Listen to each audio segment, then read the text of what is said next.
What you're seeing is the potato experiment bins. As you can see, these potatoes here are not doing so well and probably getting ready to harvest, and all the leaves keep falling in there and everything. And these two bins do not have worms in it, except for this, the middle one here. Sorry about the thing, I'm gonna hold it that way.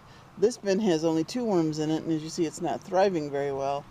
This one has absolutely no worms in it, and look at it, it's just, but it's probably getting time to harvest the little potatoes that are going to be there, and I'm sure they're going to be little because there's hardly any dirt in this one. But gander over here to this one, and look at this beautiful potato that is just absolutely thriving, and this is the one that's got the 30 worms in it, so I know that the worms are working in this bin, and they're just, I'm sure, little happy little worms.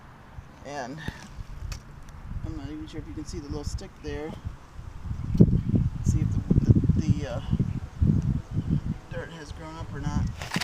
Some, but it's definitely, you can even look at it, it's definitely darker and moister than this dirt. This dirt is more dry. And of course the little holes are still there, so something's trying to figure out what is in there. This is not a potato plant.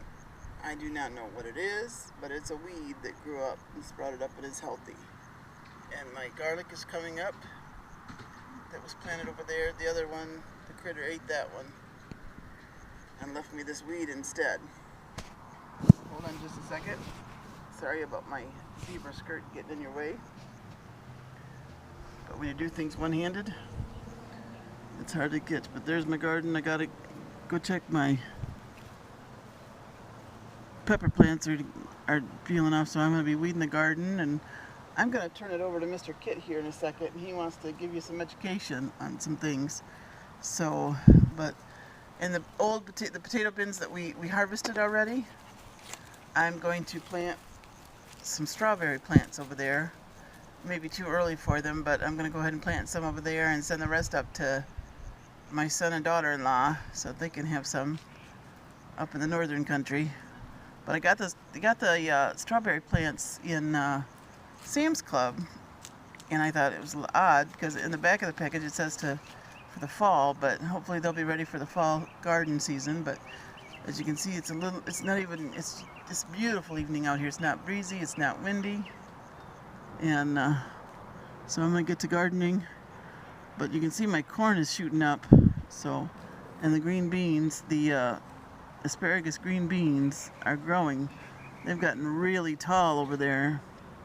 And so I'm going to get back to gardening and taking care of the dead leaves and putting them in my compost pile over there.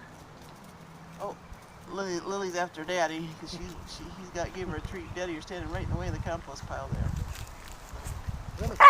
Willie. Hey, Willie boy, you got yours already. No, yeah. Oh, Daddy didn't give it to him already. That's why he wanted hers. Yeah. Shame on you, Daddy. Are you ready? Oh. Now he's gonna go over and give Eva and Spike, our neighbor doggies, their treat. So, but that's what's going on here at the Kit Kat Ranch. Baby, you don't want the backside on you. Spike's probably tied down. Is he on the lanyard over there, whatever you call it? Well, I guess he won't get one, will he? If you want to toss it to him and see. Can you throw that high?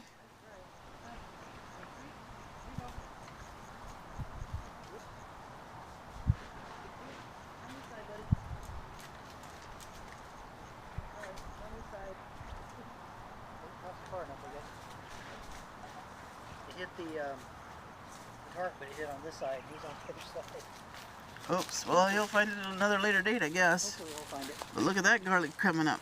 Yeah. So. Oh yeah. Well, here, honey, I'll let you come and take it. And now this is going to be, what do you want to call this little segment, part of it? I don't know. Civil War flag education is what it's going to be. So here you go, Mr. Kit. Say hi. Hello. How is everybody doing? Anyway, tomorrow is sorry, let me get this way so you can see better. Tomorrow is Wednesday, April 26th is Confederate Memorial Day in Florida, and at least one other southern state, and maybe two, I forget which. Um, it's been that official state holiday, state recognized holiday since like 1890 something. I don't remember exactly. Remember we did a little video the other day of this one. This is the Bonnie Blue flag, which, like I said, is technically not a Confederate flag, but is the secession flag, the flag representing independence, which is why it's got a single star. And just as a reference, you may not know that back during the American Revolution, the individual colonies seceded from the British Empire one at a time before they did a joint Declaration of Independence. Now, not too many people know that, but that is also the case. And the southern states, when they seceded from the Union in 1860 and 61, also seceded individually. And this flag here is known as the Bloodstained Banner. It was the third Confederate national flag. The first one was called the Stars and Bars because it was patterned after the Stars and Stripes. It looked, well, as the name implies, it had the blue field in the upper corner with the 7 stars representing the original 7 Confederate states, and instead of 13 alternating red and white stripes, it had 3 alternating red and white bars. That was the the national flag until I think it was March of 1863, and after about 2 years of being invaded and made war on, they kind of lost their sentimental attachment to the old flag, I guess, by that point, and they adopted what became known as the stainless banner, which is basically this flag without the red bar at the end. It was basically just the white flag with the battle flag design in the upper corner. This one is known as the Bloodstained Banner, or just the third or current national flag.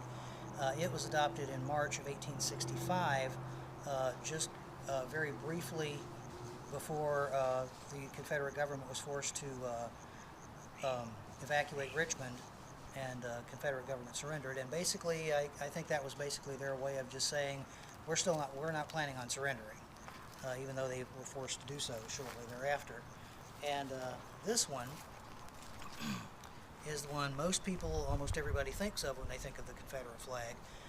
Though this one was never the national flag. This was the flag carried by the Army on the battlefield, and technically that's not even this. The battle flag technically was square, and you can see this one is rectangular.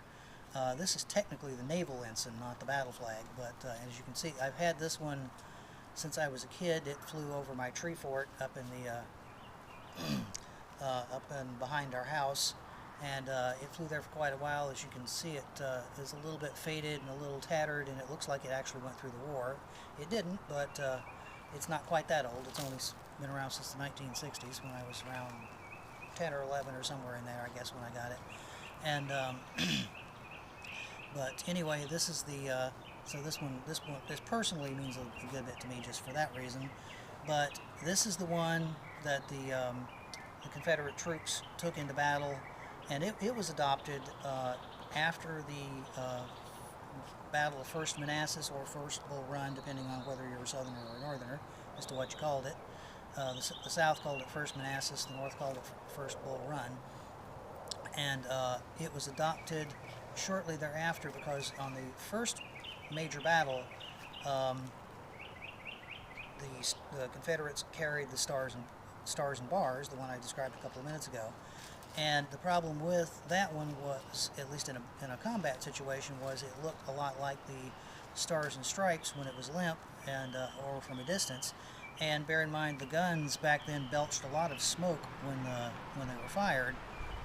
So you had a lot of smoke on the battlefield. Plus there was the confusion. Plus the uniforms weren't exactly uniform at that point. And some of them on both sides were wearing blue uniforms, and some of them on both sides were wearing gray. and other colors too, and so this just added to the confusion. So after First Manassas, it became pretty clear the war was not going to end in just a couple of months like everybody on both sides had been thinking. So they adopted this flag designed to carry on the battlefield because it looked distinctively different from the Stars and Stripes, so that they would not mistake each other or accidentally wind up shooting at their own guys. But anyway, that's the battle flag, the one everybody tends to think of today as the Confederate flag. But like I said, this one is the actual national flag that has been the national flag since March of 1865. So anyway, that's your little history lesson for the day, and I think my wife wants to...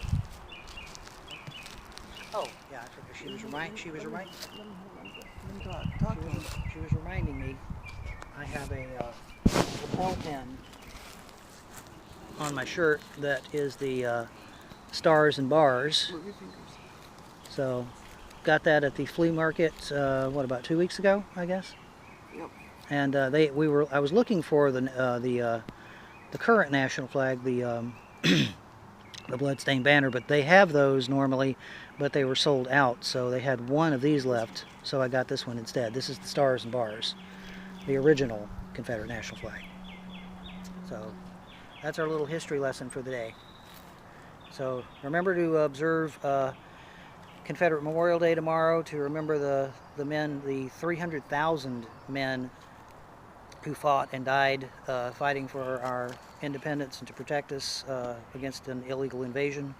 And just don't forget them, because they deserve to be remembered and saluted. Thanks.